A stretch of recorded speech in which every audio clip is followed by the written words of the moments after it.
recherchez une montre connectée, vous hésitez entre les deux nouvelles montres qui sont sorties, la Fitbit Sense et la Oppo Watch. Vous vous demandez quelles sont les différences entre les deux, laquelle conviendra le mieux à votre utilisation. C'est ce que nous allons voir dans cette vidéo.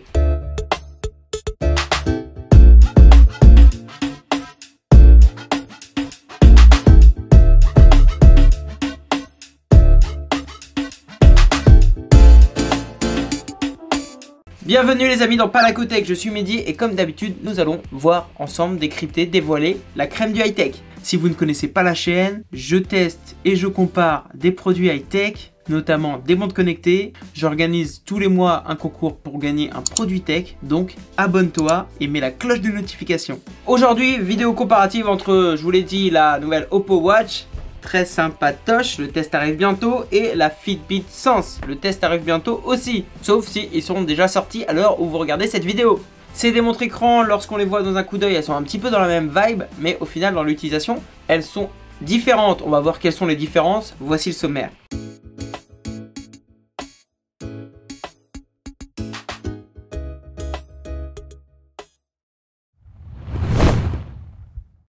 Comme d'habitude, on va commencer par parler du prix, la différence de prix entre les deux montres. La Fitbit Sense est disponible en un seul format de 40 mm, un cadran de 40 mm, et elle est disponible à 329 €. A contrario, l'Oppo Watch est disponible en deux formats, le format 46 mm, comme j'ai, et le format 41 mm. Après, dans le format 46 mm, il y a une version aussi LTE qui nous permet d'avoir la connectivité 4G, et d'être plus indépendant de notre téléphone. Pour ce qui est du prix, le 41 mm est disponible à partir de 249 € et le 46 mm est disponible à partir de 329 €. Le 46 mm a donc le même prix que la Fitbit Sense 40 mm. Moi personnellement, l'Oppo Watch, j'ai le 46 mm dans les mains. Je vais un petit peu m'intéresser pour la comparaison à ce modèle car c'est la même gamme de prix et surtout qu'il y a des différences et des finitions un petit peu plus haut de gamme que sur le 41 mm. Je les évoquerai, on va parler maintenant du design.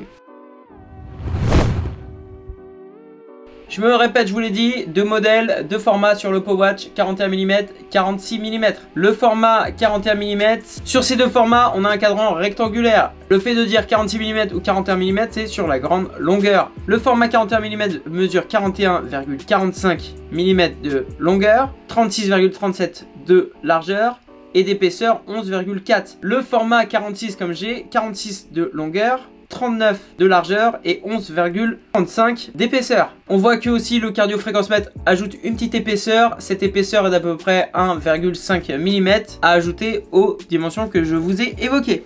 La Fitbit Sense, elle, a un format carré. Quand je dis carré, c'est carré. 40,48 mm sur 40,48 mm avec une épaisseur de 12,35 mm. La Fitbit a un cadran en acier inoxydable alors que le cadran de l'Oppo est un alliage d'aluminium. Parlons maintenant de l'écran. C'est intéressant de parler de l'écran. L'écran du 46 mm d'Oppo est bien entendu plus grand que celui de la Fitbit.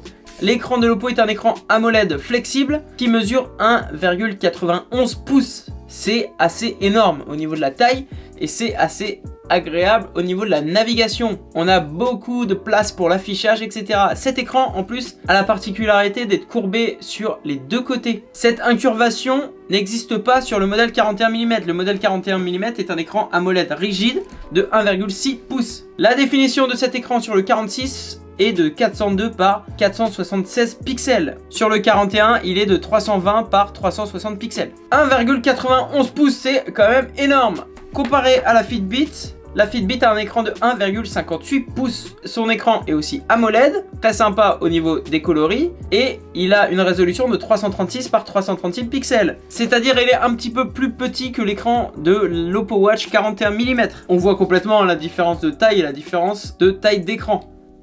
L'Oppo sera donc plus imposante alors que la Fitbit sera un petit peu plus discrète. Après on a le design carré vs le design rectangle. Pour ce qui est des boutons, l'Oppo a deux boutons sur les côtés. On en parlera un petit peu après, ça va permettre la navigation. Le menu principal est de revenir en arrière et celui du bas va permettre d'avoir un raccourci pour lancer une activité. Ce sont des boutons physiques comme on trouve dans la plupart des montres connectées.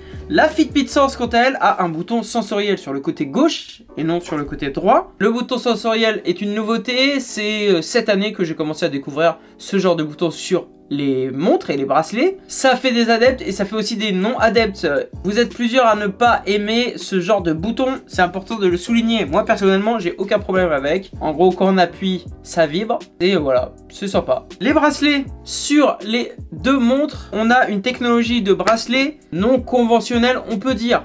Les bracelets de l'Oppo se rapprochent un petit peu de ce qui se fait chez l'Apple Watch, mais ce n'est pas encore le cas, ce n'est pas possible de mettre des bracelets autres que des bracelets de ce type. Cette technologie est donc propre à l'Oppo Watch, il faudra donc trouver des bracelets à acheter et on ne pourra pas mettre les bracelets classiques, la petite languette là. Sur le 46 mm, le bracelet fait 22 mm.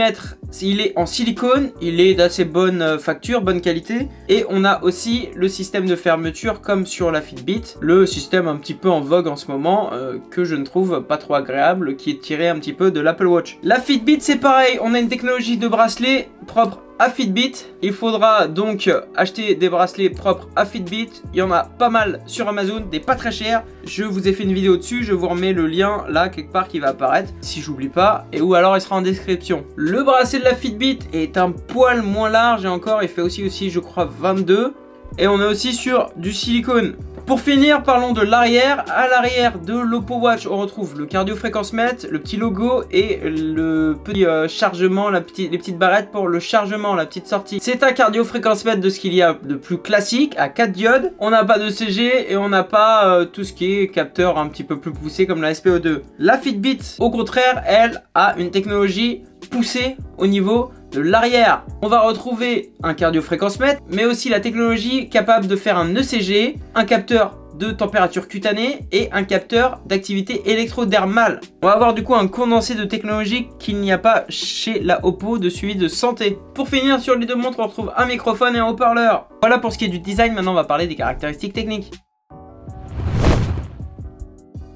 Les caractéristiques techniques de ces deux montres, on a des caractéristiques semblables sur certains points, comme l'étanchéité qui est de 5 ATM sur le 46 mm, bien entendu il est de 3 sur le 41. Cette étanchéité de 5 ATM jusqu'à 50 mètres de profondeur, c'est la même que sur la Fitbit. On va avoir aussi plusieurs capteurs en commun, comme l'accéléromètre, le baromètre, le cardio-fréquence-mètre et le capteur de lumière ambiante. Les deux montres supportent aussi le paiement, le NFC. On aura Google Pay d'un côté et Fitbit Pay de l'autre. Elles ont aussi toutes les deux un GPS intégré. Une des différences est au niveau du Bluetooth. On est sur du Bluetooth 4.2 sur l'Oppo, ce qui est dommage pour une montre qui sort en 2020, et sur du 5.0 sur la Fitbit. Sur le papier, les deux montres sont compatibles iOS et Android parce qu'on va passer par Wear OS qui va passer par l'application Google. Mais dans la réalité, l'Oppo est pleinement compatible avec Android et pas avec Apple. Parce que pour l'instant, l'application ATAP Health est disponible seulement sur Android et c'est ça qui va nous permettre de tirer le maximum de l'Oppo. La Fitbit, quant à elle, est compatible iOS et Android,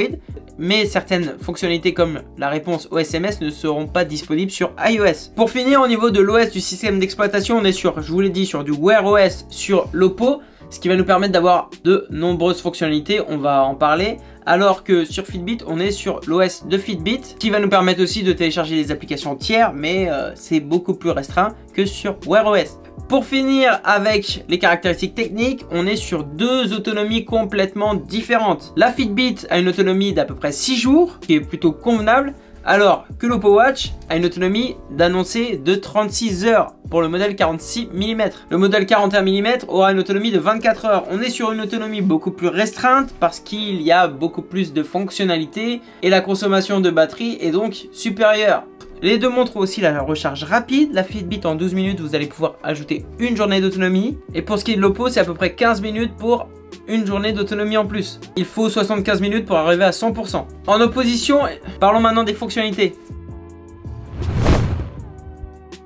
C'est ce qui va faire toute la différence, je vous l'ai dit, on est sur Wear OS, sur l'Oppo Watch. Ça va nous permettre d'avoir des fonctionnalités de santé, de suivi comme on a basique, comme on a sur toutes les montres, parce qu'il n'y a pas de fonctionnalité de santé avancée, mais ça va nous permettre de pouvoir accéder au store et de télécharger de multiples applications. Wear OS est un des systèmes d'exploitation pour montres les plus aboutis au niveau des fonctionnalités. On a une multitude d'applications téléchargeables sur le store. C'est à peu près l'équivalent de WatchOS pour Android.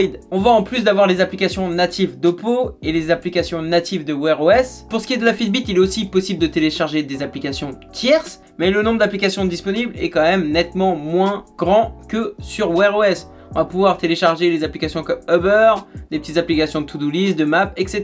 Pour ce qui est des applications natives à la Fitbit, on aura toutes les fonctionnalités de santé avancée, surtout à la Fitbit Sense, qui n'existent pas sur l'Oppo Watch. On va pouvoir du coup avoir une gestion du stress grâce au scan AED, de l'activité électrodermale. On va pouvoir lancer un ECG d'ici la fin de l'année. On va pouvoir avoir un suivi de sommeil plus avancé qui va prendre en compte notre température durant la nuit. Tout cet aspect santé avancée ne sera pas disponible sur l'Oppo. Enfin, pour ce qui est des fonctionnalités de montre connectée, sur la Fitbit, il sera possible pour l'instant seulement de répondre à des SMS si vous avez un mobile Android. Alors que sur la Oppo, il va être possible de répondre à des SMS et aux appels. Et même si vous prenez la version LTE, d'être indépendant de votre téléphone. Même pour aller plus loin que seulement la réponse, il sera possible d'appeler. On aura des fonctionnalités d'appel et il sera possible aussi d'envoyer des réponses rapides à la non-réponse. On pourra aussi, en plus de répondre à des SMS, en dicter et en envoyer. On aura donc des fonctionnalités de montre connectée, des fonctionnalités de connectivité plus aboutie que sur la Fitbit qui sera plus là pour dépanner. L'Oppo Watch veut donc être à Android, ce que l'Apple Watch est à l'iPhone. Voilà pour ce qui est des grosses différences au niveau des fonctionnalités. Maintenant, laquelle est faite pour vous? C'est la question que vous devez vous poser. C'est la question que vous devez vous poser si bien entendu. C'est la question que vous devez vous poser si vous êtes sur cette vidéo. Laquelle est faite pour vous? Laquelle est la meilleure pour votre utilisation? C'est surtout ça qu'il va falloir voir. Au niveau du design, je pense que la 46 mm Oppo est assez imposante. Elle est opposante. Pour information, j'ai un poignet de circonférence de 17,5 cm et le 46 mm voilà, est pas mal, mais je ne pourrais pas avoir un poignet plus petit. Je pense que le modèle 46 mm Oppo va être du coup un petit peu gros pour les circonférences de poignet en dessous de 16,5. Il faudra donc vous rabattre sur le modèle 41 mm qui a quelques finitions en moins, mais qui globalement garde les mêmes fonctionnalités. La Fitbit Sense aura un design du coup qui conviendra à tous. 40 mm va être convenable pour les poignets assez larges et bien pour les poignets assez fins. Outre le design, si vous avez le choix entre les deux, si les deux vous conviennent, il va falloir choisir entre système d'exploitation fonctionnalité ou autonomie. Parce que avec l'Oppo, vous allez avoir que 36 heures d'autonomie. Vous allez pouvoir vraiment faire comme je vous le disais, comme si c'était une Apple Watch. Télécharger pas mal d'applications, naviguer, voilà, avoir des fonctionnalités presque infinies. Mais du coup, ça réduit votre autonomie. La Fitbit, elle, a des fonctionnalités plus restreintes au niveau de montre connectée, une meilleure autonomie et un meilleur suivi de santé. Je vous conseille donc de vous diriger vers la Fitbit Sense si vous avez comme première volonté d'avoir une montre connectée pour suivre votre santé. L'Oppo va être plutôt une montre connectée pour être connectée, la Fitbit plutôt une montre connectée pour suivre votre santé. Dans tous les cas, pour ce que j'ai vécu et ce que je vis avec ces deux montres, je vous recommande les deux. Pour moi, c'est deux usages différents, deux utilisations différentes. À vous de voir laquelle remplira vos objectifs. Merci d'avoir regardé cette vidéo. Si elle vous a plu, si ça vous a aidé, lâchez un pouce bleu. Pour tout suivre, en attendant la prochaine vidéo comparative, vivez à fond, vivez high tech. On s'abonne, on active la petite cloche de notification. Merci et à bientôt sur ma chaîne.